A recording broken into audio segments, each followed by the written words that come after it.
Doctor Nerwis Martínez, cordial saludo. La presente exposición corresponde al tema de política educativa de la República Federativa de Brasil.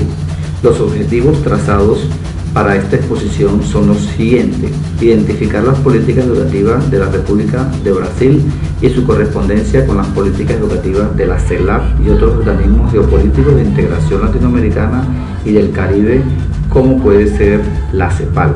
Los objetivos específicos son conocer la estructura del sistema educativo de la República Federativa de Brasil, comparar las políticas educativas de la República de Brasil con la República de Colombia y de Venezuela, conocer los estatutos de política educativa establecidos por la Comunidad de Estados Latinoamericanos, CELAC y la CEPAL. Brasil es una república latinoamericana que presenta los siguientes datos generales para tener una idea del país. Su capital es Brasilia, su superficie de 8.511.965 kilómetros cuadrados, su moneda es el real, su idioma es portugués, su presidente actual es Dilma Vana Rousseff, su ministro de Educación es Aloysio Mercante Oliva, la constitución es la de 1988 y el sistema de gobierno es el presidencialista, básicamente. Las características históricas de la República Federativa de Brasil corresponden a que este territorio fue descubierto por el portugués Pedro Álvares Cabral en 1530 y su proceso de colonización se inició en 1530 con el trabajo de los amerindios y luego con el proceso de la esclavitud. En el siglo XX, el príncipe Don João de Portugal declara la independencia con el grito de Ipiranga en septiembre de 1822 y se corona como emperador a Pedro I, creando una monarquía constitucional, pero mediante la Constitución de 1891 se inicia la denominada Bela República y se introduce un sistema presidencialista y un sistema federal. En adelante, pues Brasil ha tenido golpes de estado que han traído como consecuencia gobiernos militares hasta 1985 y en 1988 se promulgó una constitución que estabiliza el país y se logran unos gobiernos democráticos y elegidos desde los sectores de los trabajadores, como es el caso del expresidente Luis Ignacio Lula da Silva y la actual presidenta Dilma Rousseff, que es la actual presidenta. Las características culturales de este país corresponden a que en casi el 99% de la población habla portugués, su fe religiosa es el catolicismo, tiene una tradición literaria honrosa y rica de varios de sus autores que son conocidos a nivel internacional como Jorge Amado, y tiene una literatura popular conocida como literatura de cordel. Brasil pues es famoso por dar al mundo la samba y la bossa nova.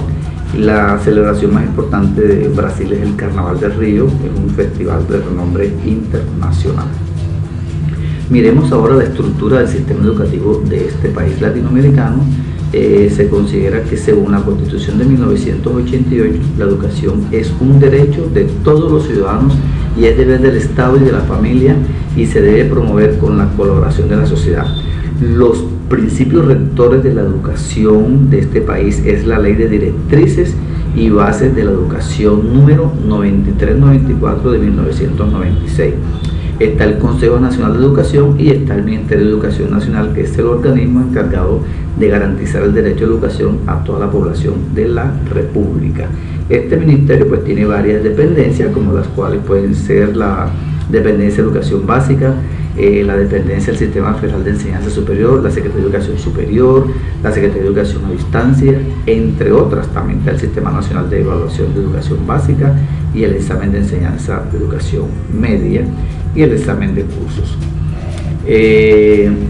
El sistema educativo en Brasil se divide en 5 niveles o etapas distintas, las cuales son la educación preescolar, que va de 2 a 5 años y hasta los 6 años de edad. La escolarización obligatoria, que comprende la educación primaria y el primer ciclo de secundaria. La escolarización es obligatoria en Brasil para todos los niños en edades comprendidas entre 6 y 14 años. El periodo de escolarización obligatoria de 8 años se conoce como educación fundamental o enseñanza fundamental. Se divide en 2 etapas distintas de 4 años cada una. La educación fundamental va de los 6 a los 10 años y la educación fundamental 2 va de los 11 a los 14 años. Las escuelas públicas que imparten la educación obligatoria en Brasil son de tres tipos: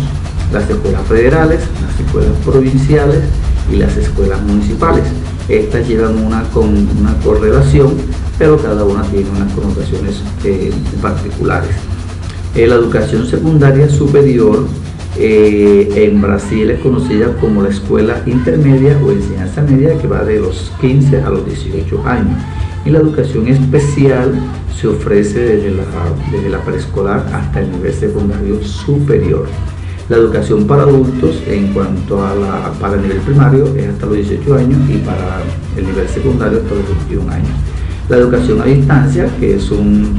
aporte de la Secretaría de Educación a Distancia y está apoyada por la televisión en Brasil. Y la educación superior, Brasil hoy tiene una decena de universidades de primera categoría, ranqueadas a nivel mundial en la Academia Mundial de Universidades de 2010, y el sistema de educación superior en Brasil está compuesto por tres tipos de instituciones: las universidades, las federaciones de escuelas y las facultades, y otorgan títulos como el de licenciatura, el máster y el doctorado. Miremos entonces ahora las políticas educativas de la República Federativa de Brasil. Estas las podemos resumir en este cuadro, en este y en la siguiente diapositiva, pero también quiero decir antes que van en completa correlación con las políticas educativas trazadas en los estatutos de la CELAC y en parte de la CEPAL. Vemos entonces que entre su política está radicar el analfabetismo, universalización de la atención escolar, superación de la desigualdad educativa, becas para programas universitarios, énfasis en la promoción de la ciudadanía, aumento de la calidad de la educación, formación por el trabajo de la ciudadanía, promoción del principio de la gestión democrática, promoción humanística, científica y cultural y tecnológica. Además, establecen el 10% de aplicación del Producto Interno Bruto para garantizar y para financiar la educación. Tienen como política la valorización de los profesionales de la educación, promoción de los principios de respeto por los derechos humanos, la diversidad y la sostenibilidad ambiental, buscar la implantación del costo alumno calidad inicial. La ley de responsabilidad educativa también es una política, la inclusión escolar de estudiantes con necesidades educativas especiales, la ampliación de la educación obligatoria y gratuita que abarca la educación infantil, la enseñanza media y fundamental, y la ampliación de políticas afirmativas y de inclusión. Además, tiene la política de educación sin fronteras, enviando estudiantes brasileños a todo el mundo. El cuadro que vemos, profesor Nerwis, es un cuadro comparativo de las políticas, un poco resumido, por supuesto, de Brasil, Venezuela y Colombia, que corresponde a decir que estos tres países llevan una misma línea dentro de sus políticas, dentro del esfuerzo que están haciendo por ofrecer una educación para todos, enmarcados dentro de las políticas de la CELAC y en parte en las políticas de la CEPAL. La CELAC considera que se debe erradicar el analfabetismo en América Latina, por lo tanto Brasil también lo plantea en sus políticas educativas, Venezuela por supuesto que también lo está planteando y Colombia también. Vemos que cada una de estas políticas que vemos en Brasil también se reflejan en Venezuela y también se reflejan en Colombia y son parte del proceso de las políticas educativas planteadas en la CELAC y en la CEPAL. En conclusión, profesor Nerwis, podemos entonces decir o reafirmar o resaltar que en América Latina y el Caribe en los últimos 20 años se ha vislumbrado un esfuerzo por lograr una educación como derecho y bien público de calidad e incluyente. Y esto es gracias también a la aparición de líderes de estos últimos 15 años, de unos líderes en América Latina que han buscado la integración regional al concebir la educación como un derecho inclusiva y de calidad, y que hace más evidente los desafíos y logros trazados por los estados que conforman esta región de América. Estos estados a través de América Latina, a través de foros educativos, han conformado organismos como la CELAC y se trazan metas de integración regional, propósitos y estrategias para lograr una región más incluyente, con una educación para todos y de calidad, lo cual se refleja por lo menos en las políticas educativas de los países que conforman la CELAC y en sus políticas educativas trazadas para la región. Y es importante saber pues que estos tres países integran sus propósitos en la búsqueda de lograr un desarrollo en la región, dándole un mayor impulso, importancia, prioridad, relevancia y pertenencia a la educación como derecho, como un bien público y al alcance de todos y de todas las personas. Estos tres países siguen una misma línea en las temáticas para lograr en primera medida la universalización de la educación, tal como lo vimos en el cuadro comparativo, buscando el acceso, la permanencia, la atención integral, la superación de las desigualdades educativas, la eliminación de brechas educativas entre el sector urbano y rural, fortalecer el financiamiento de la educación para lograr su expansión y la calidad en todos los sectores de la población. Sus políticas propenden por una cobertura universal y gratuita de la educación primaria y secundaria y el principio de igualdad de oportunidades y obligatoriedad de la educación primaria, potenciar la educación en valores para la formación de una ciudadanía activa, ética, solidaria, creativa, humanista, tolerante y participativa, respetuosa de la ley y del medio ambiente, no violenta y no discriminatoria, en consonancia con las políticas educativas trazadas por la CELAC, por supuesto, y en parte por la CEPAL en su documento establecido que ellos tienen, donde proponen que hay que acercar la escuela al